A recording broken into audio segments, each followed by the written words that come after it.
There are few things in life that are guaranteed, and one for me is Tom Cruise making a banger action movie. From Mission Impossible to both of the Top Gun movies, he has done his thing. I just recently rewatched Top Gun 2 last night, and man, was it amazing. It is my maybe fourth or fifth time at this point, and it is because I just can't stop watching it. The plot and everything is so memorable and so engaging.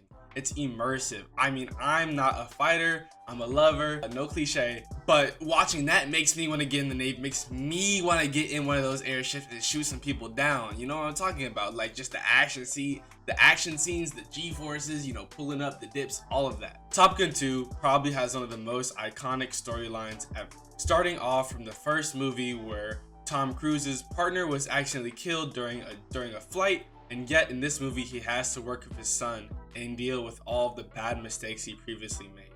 I think the way they chose to go with this plot was actually great because it made sense. It wasn't something that was just thrown together, but it was something that was built on and developed throughout the entirety of the movie. At the beginning, they go from not even talking to each other to the end where they're loving and embracing each other and working on the plane together. I personally do believe that the love interest was a little bit extraneous and not as important, but again, Hollywood movies these days always seem to need two characters to be in love in order to progress. Regardless, it was fine.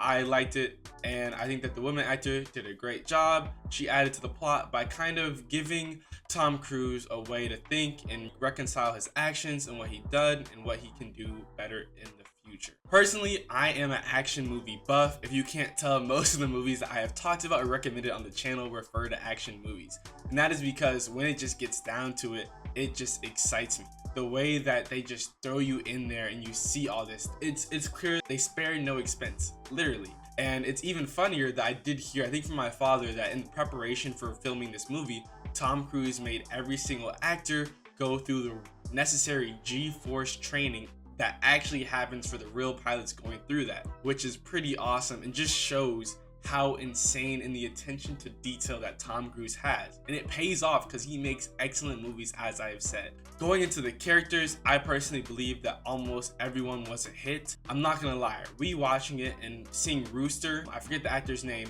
but I feel like he was a little dry at places. Don't get me wrong, he is a great actor. I felt like just some of the lines weren't hitting like I remembered them the first time, which is great. You know, whenever you rewatch a movie, you're really able to bring a more critical eye to things that you've seen before, because you know, you don't have to follow the plot as much because you kind of have the general sense of what happens. You can focus on the smaller details, which is always so much fun and nice to me. Especially shout out my favorite movie of all time right now, Spider-Man Across the Spider-Verse. There's just so much detail packed in there. You have to rewatch it to understand everything. Anyways, I digress. Rewatching this movie really allowed me to recognize different plot points that connected to each other that I didn't understand beforehand. How Tom Cruise had the potential the whole time to be higher ranking than any of the people, but yet he doesn't want to because he doesn't feel like his values align with the Navy's. And whether that has to do with him accidentally losing his best friend and his wingman or not, because at the end we do see him take that admiral vest and it looks like he has been promoted to some extent,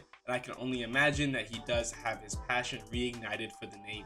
One of my favorite scenes from the movie, and probably one of my favorite scenes from all Tom Cruise movies, is when the mission has gotten moved up a couple days because the plant for some reason is moving faster. Then the admiral decides we have to change the mission. You know, we have to make it a little bit more dangerous. Not everyone's gonna make it back home. That's basically the premise. Tom Cruise is trying to save everyone because he knows that Rooster is probably one of the best flyers out there, but he's not confident sending him over there to his death. So then Tom Cruise does one of the most badass things that you can do. Gets into the plane with no one's permission, goes through the entire course, the entire plan of attack by himself in 15 seconds less. And that might sound pretty simple if you haven't seen the movie, but I implore you to please watch it. The moment when he does it, when we see in our eyes the confidence in the reality that this mission can be completed start to grow inside of his students, it's actually beautiful.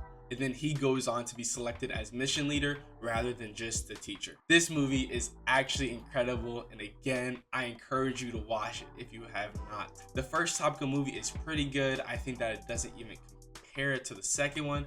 because it's just more modernized, more believable, more action shots, and I think Tom Cruise has just gotten to be a better and better actor as he's aged, like fine wine. Thank you again for watching this video. I know this was a lot and kind of a ramble, but honestly, I am enjoying myself and just love talking about things that I like to watch. I hope that you like listening. Anyways, make sure to leave a like, comment, and subscribe. And as always, I will see you guys next time.